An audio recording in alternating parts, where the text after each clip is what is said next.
अस्सलाम वालेकुम viewers, welcome to learning point. मेरा नाम खुरम रशीद और आज की वीडियो में हम डिस्कस करेंगे नेशनल फाइनेंस कमीशन। ये काफ़ी इम्पॉर्टेंट टॉपिक है, जितने भी कम्पिटिटिव एग्ज़ाम्स हैं उनसे रिलेटेड ये काफ़ी इम्पॉर्टेंट टॉपिक है। तो चलिए टॉपिक शुरू करते हैं। सबसे पहले हम देख लें कि ये नेशनल फाइनेंस कमीशन है क्या। तो अगर आपको मैं सिंपल वर्ड्स में बताऊँ तो ये फाइनेंस कमीशन एक कमीशन है जो कि बनाया जाता है जो इकोनॉमिक रिसोर्सेज हैं उनको डिवाइड करने के लिए between the federal government and provincial government. तो सबसे पहले इसको देखते हैं कि ये नेशनल फाइनेंस कमीशन कब से बन रहा है। तो ये 1951 से बन रहा है कमीशन, जिसका काम ये होता है कि वो फार्मूला डिसाइड करे जिसके ज़रिए से हम जो इकोनॉमिक रिसोर्सेज हैं उनको फेडरल और सूबों के दरमियान और फिर चारों सूबों के आपस में जो डिस्ट्रीब्यूशन है उसको कर सकें। तो ये जो हमारे कॉन्स्टिट्यूशन का आर्टिकल 160 है उसके तहत ये बनाया जाता है। और अगर हम थर्ड में बात करें तो इसका मेन फंक्शन, जैसे मैंने आपको पहले बता दिया है, कि हॉरिजेंटल एंड वर्टिकल डिस्ट्रीब्यूशन है जी इकोनॉमिक रिसोर्सेज की। अगर हम वर्टिकल डिस्ट्रीब्यूशन की बात करें तो इसका मतलब होता है कि सूबों और सेंट्रल गवर्नमेंट के दरमियान रिसोर्सेज की डिस्ट्रीब्यूशन। और अगर हम हॉरिजेंटल की बात करें तो इसका मतलब होता है कि अमंग द प्रोविंसेस। तो सबसे पहले बैकग्राउंड देख लेते हैं। तो बैकग्राउंड में सबसे पहले इसको राइसमैन प्रोग्राम कहते थे 1951 में, और ये प्राइम मिनिस्टर लियाकत अली ख़ान ने अनाउंस किया था।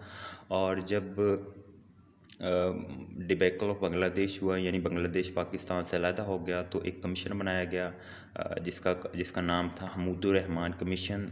और जिसका काम ये था कि वो कॉजेज़ फाइंड आउट करे कि बांग्लादेश की सेपरेशन के। तो उसमें जो मेन कॉजेज़ बताया गया, ऑल्दो इसके साथ काफ़ी सारे कॉजेज़ थे, तो इसमें एक कॉज ये भी था कि जो इकोनॉमिक डिस्पैरिटी थी between East and West Pakistan, वो वजह बनी सेपरेशन ऑफ ईस्ट पाकिस्तान की।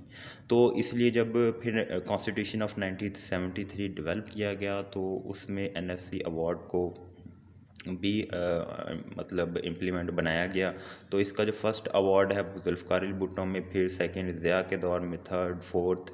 अच्छा, जो हमारे थर्ड हैं ये आप देख सकते हैं कि इसमें ज़िया दौर का फोर्थ वन है। ये इस लिहाज से है कि इसमें जो कस्टम ड्यूटीज़ है ना, उनको भी डिस्ट्रीब्यूट करने का कहा गया। और साथ में ये एक इम्पॉर्टेंट लैंडमार्क जो कि नवाज शरीफ के दौर में हुआ था कि right of provinces on natural resources के, जो भी नेचुरल रिसोर्सेज जिस प्रोविंसेस से निकलेंगे तो वहाँ के लोगों का उनके ऊपर राइट होगा और उन्हें इस ज़मीन में रॉयल्टी भी मिलेगी।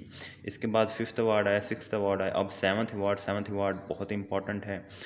इसमें एक इम्पॉर्टेंट बात बता दूं कि ये जो ऊपर वाले 6 अवार्ड्स हैं ये बेसिकली इसमें फार्मूला जो यही था कि पॉपुलेशन की जो बेस थी उसकी बेस पे इकोनॉमिक रिसोर्सेज डिवाइड किए जाते थे।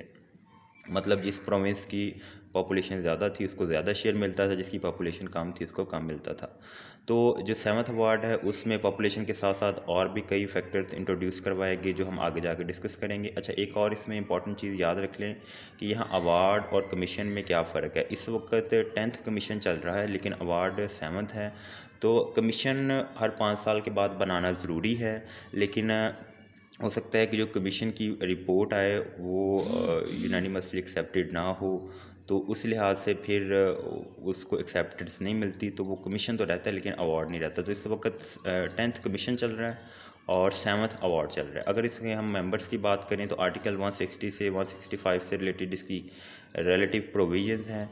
तो इसके जो अगर मेंबर देखे जाएँ तो मिनिस्टर ऑफ फाइनेंस है जो फेडरल गवर्नमेंट का, इसके बाद minister of finance provincial government के, यानी चारों सूबों के वज़ीर ख़जाना, और इसके साथ साथ कोई भी स्पेशल अथॉरिटी जिसको प्रेसिडेंट अपॉइंट कर सकता है आफ्टर कंसल्टिंग गवर्नर्स। अच्छा, सेवन्थ एनएफसी अवार्ड की बात कर रहा था मैं, तो इसको हम ज़रा डिटेल से डिस्कस कर रहे हैं। अभी ये सेवन्थ अवार्ड ही चल रहा है। तो इसके मुताबिक अगर हम देखें तो इसमें 42.5% जो शेयर है वो फेडरल गवर्नमेंट के पास है और 57.5% जो शेयर है वो प्रोविंसेस के पास है।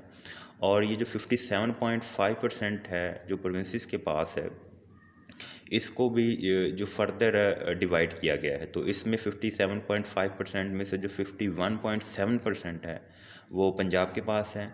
इसी तरह 24.6% वो सिंध के पास है और 14.6% है जो वो KPK के पास है और 9.1% बलूचिस्तान के पास है।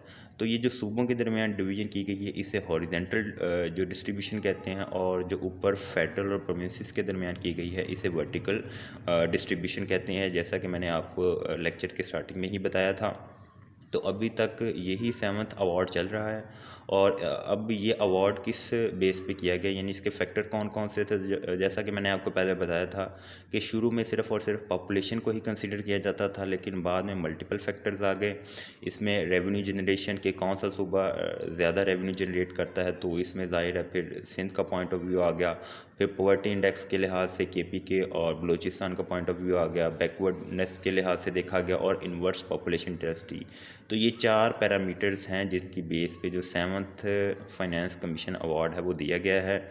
इससे पहले जितने भी अवार्ड्स थे उनको पॉपुलेशन की बेस पे जो इकोनॉमिक रिसोर्सेज थे वो डिस्ट्रीब्यूट किए जाते थे, जिसकी वजह से जो स्मॉलर प्रोविंसेस हैं या जिनकी पॉपुलेशन कम थी उन्हें वो शेयर नहीं मिल पाता था। तो अब हम इसकी बात कर लेते हैं जिसके फंक्शंस की, जो जैसा कि मैंने शुरू में ही आपको बता दिया था कि इसका मेन जो बुनियादी फंक्शन है वो यही है कि हॉरिजेंटल एंड वर्टिकल डिस्ट्रीब्यूशन की जाए रिसोर्सेज की। इसके अलावा the making of grants in aid by federal government to the provincial government. इसके साथ साथ जो थर्ड वन है exercise by the federal government and provincial government of borrowing power. और इसके अलावा कोई भी स्पेशल मैटर रिलेटिंग जो फाइनेंस है वो डिस्कस किया जा सकता है इस कमीशन में। तो ये था जी हमारा नेशनल फाइनेंस कमीशन। अब जो रिसेंट डिबेट चल रही है कि वो कहा जा रहा है कि नेशनल फाइनेंस कमीशन को रिस्ट्रक्चर किया जाएगा, और इसके लिए जो प्रेसिडेंट हैं उन्होंने 10th फाइनेंस कमीशन भी बना दिया है। तो लेट्स होप सो क्या होता है। तो आज की वीडियो में सिर्फ इतना ही। अगर आपको इस इशू से रिलेटेड कोई भी क्वेश्चन है तो आप कमेंट बॉक्स में पूछ सकते हैं। अगर आपको वीडियो पसंद आई है तो काइंडली लाइक और शेयर लाजमी कीजिएगा। अल्लाह ताला आपको हिफ्ज़-ए-ईमान में रखे। अल्लाह हाफिज़।